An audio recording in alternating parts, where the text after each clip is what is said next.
धर्म तभी सधर्म है जब वह सामाजिक भेदभावों को मिटा दे।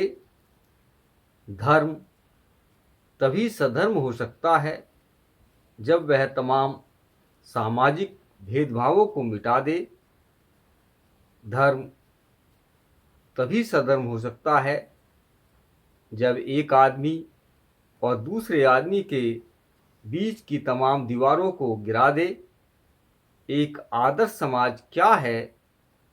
ब्राह्मणों के अनुसार वेदों ने आदर्श समाज की परिभाषा की है, और क्योंकि वेद स्वतः प्रमाण है और उसमें कभी कोई गलती हो ही नहीं सकती, इसलिए आदमी का आदर्श समाज वही है जो वेदों में वर्णित है। वेदों में जिस आदर्श समाज का विधान किया गया है वह चातुर्वर्ण्य कहलाता है। वेदों के अनुसार इस प्रकार के समाज में 3 बातें अवश्य होनी चाहिए। इसमें 4 वर्ग होने चाहिए: ब्राह्मण, क्षत्रिय, वैश्य तथा शूद्र। इन वर्गों का आपसी संबंध क्रमिक असमानता के सिद्धांत पर आश्रित होना चाहिए। दूसरे शब्दों में, ये तमाम वर्ग एक दूसरे के समान नहीं हो सकते, उन्हें एक दूसरे के ऊपर नीचे होना चाहिए।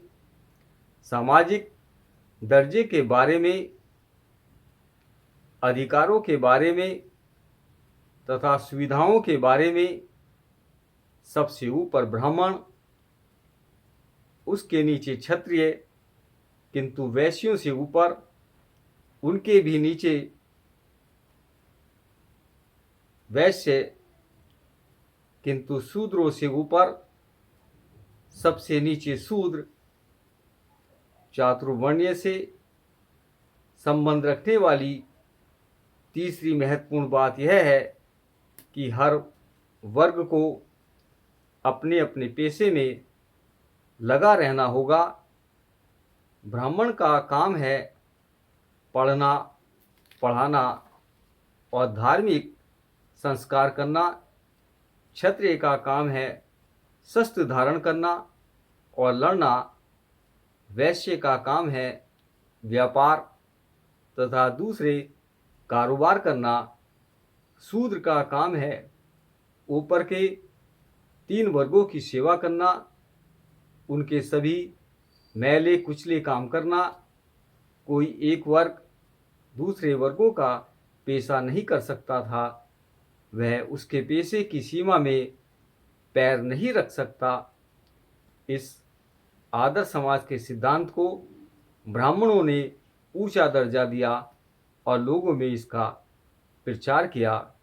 यह स्पष्ट है कि इस चातुर्वर्ण्य के सिद्धांत की आत्मा ही है असमानता। यह सामाजिक असमानता किसी सामाजिक खेत की अनायास उगी हुई उपज नहीं है। असमानता ब्राह्मणवाद का शास्त्र सम्मत सिद्धांत है। भगवान बुद्ध ने इसका जड़मूल से विरोध किया है। भगवान बुद्ध जातिवाद के सबसे बड़े विरोधी थे। वे समानता के सबसे बड़े समर्थक थे। जातिवाद और असमानता का समर्थन करने वाला एक भी तर्क ऐसा नहीं है जिसका उन्होंने खंडन नहीं किया। ऐसे ब्राह्मण बहुत थे जिन्होंने इस विषय में मुझसे विवाद करने का प्रयास किया, लेकिन तथागत ने उन्हें एकदम मौन कर दिया। अश्वलायन सुक्त मध्यम निकाय 93 में कथा है कि एक बार सभी ब्राह्मणों ने इकट्ठे होकर अश्वलायन ब्राह्मण को भगवान बुद्ध के पास भेजा कि वह जाकर उनसे जातिवाद के बारे में शास्त्रार्थ करे। अश्वलायन भगवान बुद्ध के सामने उपस्थित हुआ और ब्राह्मणों की श्रेष्ठता का पक्ष भगवान बुद्ध के सामने रखा। उसने कहा, श्रमण गौतम, ब्राह्मणों का कहना है कि ब्राह्मण ही ऊंचे वर्ग के हैं, ब्राह्मण ही शुक्ल वर्ण है, शेष सब कृष्ण वर्ण है। पवित्रता या शुचिता का वास केवल ब्राह्मणों में ही है, अब्राह्मणों में नहीं। केवल ब्राह्मण ही ब्रह्मा के औरस पुत्र हैं। उसके मुख से उत्पन्न, उसके रचे हुए, उसके पैदा किए हुए तथा उसके उत्तराधिकारी। श्रमण गौतम का इस विषय में क्या कहना है? तथागत ने उत्तर ने अश्वलायन को एक बार तो हतप्रभ ही कर दिया। बुद्ध ने कहा, अश्वलायन, क्या ब्राह्मणों की ब्राह्मण पत्नियां ऋतुमती नहीं होती, गर्भ धारण नहीं करती और संतान का प्रसव नहीं करती?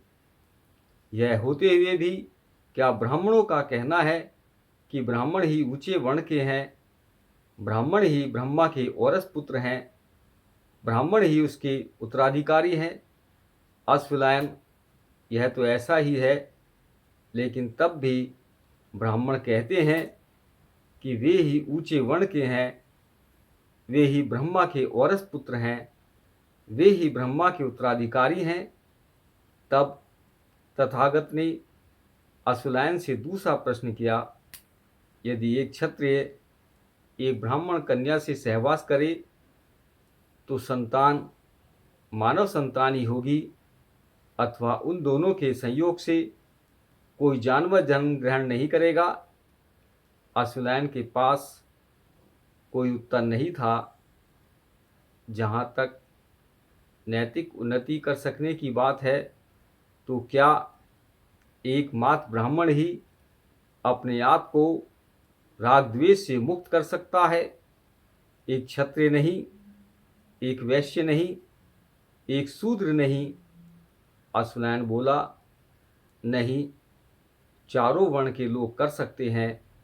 अश्वलायन, क्या तुमने कभी सुना है कि यवन और कंबोज देश में तथा अन्य पड़ोसी देशों में भी दो ही तरह के वर्ग होते हैं, एक आर्य अर्थात स्वामी, दूसरे दास अर्थात गुलाम। दास का प्राचीन अर्थ गुलाम नहीं है, दास का प्राचीन अर्थ दाता भी किया जाता है। भगवान बुद्ध धम्मानंद कौसंबी पृष्ठ 25 पर लिखा है, और एक आर्य दास बन सकता है तथा एक दास आर्य।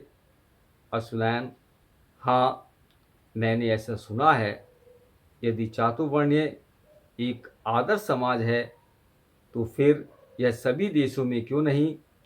इनमें से किसी भी बात को लेकर अश्वलायन अपने जातिवाद और असमानता के पक्ष का समर्थन न कर सका।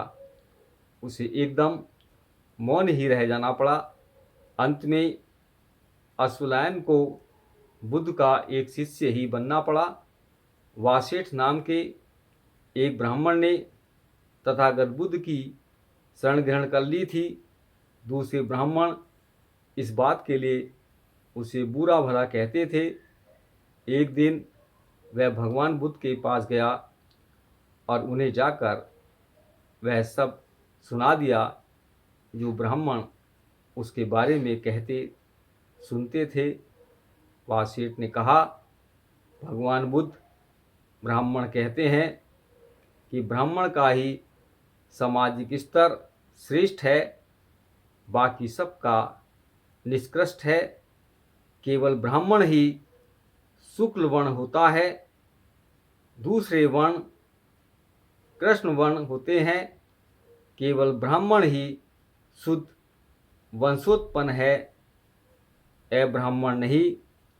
केवल ब्राह्मण ही ब्रह्मा के औरस पुत्र हैं, उसके मुंह से उत्पन्न ब्रह्मा की संतान, ब्रह्मा द्वारा रचे गए ब्रह्मा के उत्तराधिकारी। जहाँ तक तुम्हारी बात है, तुमने अपने अभिजात वर्ग का त्याग करके उस नीचे वर्ग की संगति की है।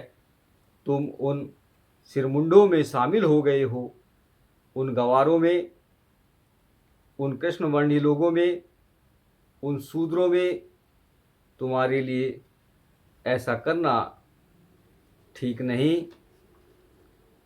यह क्या है जो तुमने अपने अभिजात वर्ग का त्याग कर उस नीच वर्ग की संगति की है? तुम उन सिरमुंडों में शामिल हो गए, उन गंवारों में, उन कृष्ण वर्ग के लोगों में, उन शूद्रों में, हमारी जाति की जूतियों से उत्पन्न वर्ण में। भगवान, इन शब्दों में ब्राह्मण मुझे बुरा भला कहते हैं, गाली देते हैं, किसी तरह की कोई कसर नहीं छोड़ते। वासेठ, तो निश्चय से यदि ब्राह्मण कहते हैं तो वह अपनी प्राचीन परंपरा को भूल गए हैं। सभी दूसरे वर्णों की स्त्रियों की तरह ब्राह्मणियाँ भी संतान उत्पन्न करती हैं तथा उसका पालन पोषण करती देखी जाती है। ऐसा होने पर भी यह सभी माता की योनि से उत्पन्न ब्राह्मण ही कहते हैं कि ब्राह्मण ब्रह्मा के औरस पुत्र हैं, ब्रह्मा के मुंह से उत्पन्न हुए हैं, ब्राह्मण ब्रह्मा की संतान है, ब्राह्मण ब्रह्मा की रचना है तथा ब्राह्मण ब्रह्मा के उत्तराधिकारी हैं। सूत निपात पृष्ठ 115 पर इसका जिक्र आया है। एक बार येसुकारी ब्राह्मण 3 बातों को लेकर बुद्ध से शास्त्रार्थ करने गया। येसुकारी सुतंत्र मध्यम निकाय 2, 5 और 6 में लिखा गया है। पहला प्रश्न जो उसने उठाया वह पेशों के स्थायी वर्गीकरण के बारे में था। वर्गीकरण के पक्ष में बोलते हुए उसने कहा, मैं आपसे एक प्रश्न पूछने आया हूँ।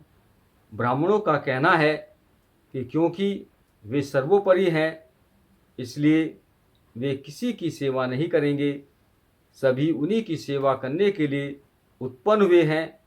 श्रमण गौतम, सेवा अर्थात पेशों के 4 विभाग किए गए हैं।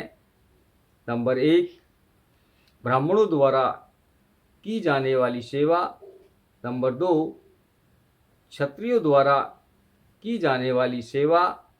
नंबर 3, वैश्यों द्वारा की जाने वाली सेवा, शूद्रों द्वारा की जाने वाली सेवा।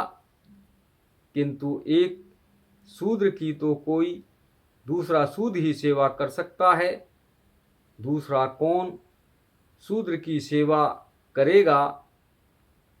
श्रमण गौतम का इसके बारे में क्या मत है?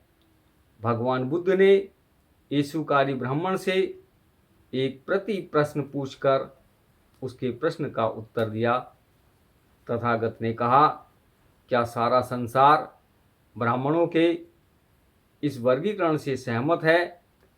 जहाँ तक मेरी बात है, न मैं यही कहता हूँ कि सभी सेवाएं पेशे नहीं ही की जानी चाहिए। यदि किसी की सेवा अर्थात पेशे के करने से आदमी की स्थिति अच्छी न होती हो, खराब होती हो, तो वह सेवा पेशा नहीं की जानी चाहिए। यदि किसी सेवा पेशे के करने से आदमी की स्थिति खराब होने की बजाय बेहतर होती हो, तो वह सेवा अर्थात पेशा की जानी चाहिए। इसी एक कसौटी पर क्षत्रियों, ब्राह्मणों, वैश्यों, शूद्रों सभी की सेवा की जानी चाहिए। हर व्यक्ति को ऐसी सेवा पेशा करने से इनकार करना चाहिए जो उसकी स्थिति को खराब बनाती हो, किंतु हर व्यक्ति को ऐसी सेवा पेशा करना चाहिए जो उसकी स्थिति को अच्छा बनाती हो। चर्चा का दूसरा विषय जो येशुकारी ब्राह्मण ने उपस्थित किया वह यही था कि आदमी के दर्जे का विचार करते समय उसकी वंश परंपरा का भी विचार क्यों नहीं किया जाना चाहिए।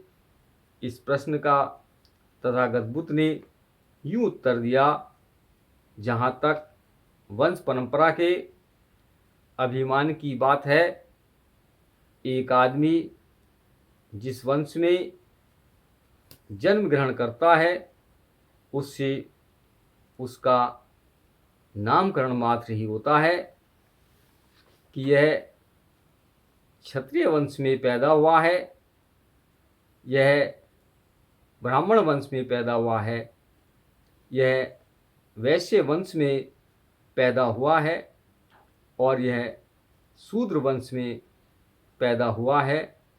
जैसे जिस प्रकार के ईंधन से आग उत्पन्न होती है उससे उसका नामकरण हो जाता है, जैसे यह लकड़ी की आग है, यह चैली की आग है, यह लकड़ी की गांठ की आग है और यह गोबर की आग है। इसी प्रकार आदमी के लिए सधर्म ही उसका वास्तविक धन है।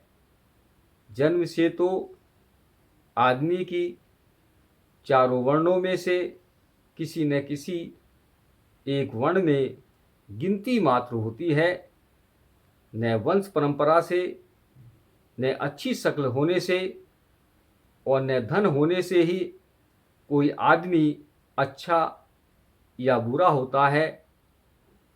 अच्छे वंश में उत्पन्न हुआ एक आदमी भी हत्यारा होता है, चोर होता है, व्यभिचारी होता है, झूठा होता है, लोभी होता है, द्वेषी होता है और मिथ्या दृष्टि वाला होता है। इसलिए मैं कहता हूँ कि अच्छे वंश में उत्पन्न होने से ही कोई आदमी अच्छा नहीं होता और अच्छे वंश में उत्पन्न होने पर भी एक आदमी उन सभी दोषों से युक्त होता है। इसलिए मैं यह भी नहीं कहता हूँ कि अच्छे वंश में उत्पन्न होने से ही कोई आदमी अच्छा नहीं होता। येशुकारी ब्राह्मण का तीसरा प्रश्न प्रत्येक वर्ग के पेशे व जीविका के साधन के संबंध में था। येशुकारी ब्राह्मण ने तथागत से कहा, ब्राह्मण 4 तरह के जीविका के साधन का विधान करते हैं। नंबर 1, ब्राह्मणों के लिए भिक्षा। नंबर 2, क्षत्रियों के लिए तीर कमान। नंबर 3, वैश्यों के लिए व्यापार तथा पशुपालन। और नंबर 4, शूद्रों के लिए महंगी पर दूसरों का धान ढोना। यदि इनमें से कोई अपना पेशा छोड़कर किसी दूसरे का पेशा करता है तो यह उसके लिए अच्छा नहीं। ठीक वैसे ही जैसे कोई चौकीदार किसी दूसरे की संपत्ति पर अधिकार कर ले। श्रमण गौतम का इस बारे में क्या मत है? क्या सारा संसार इस ब्राह्मणी वर्गीकरण से सहमत है? येशुकारी ब्राह्मण का उत्तर था, नहीं। वासेट को तथागत ने कहा था, ऊंचे आदर्श का महत्व है।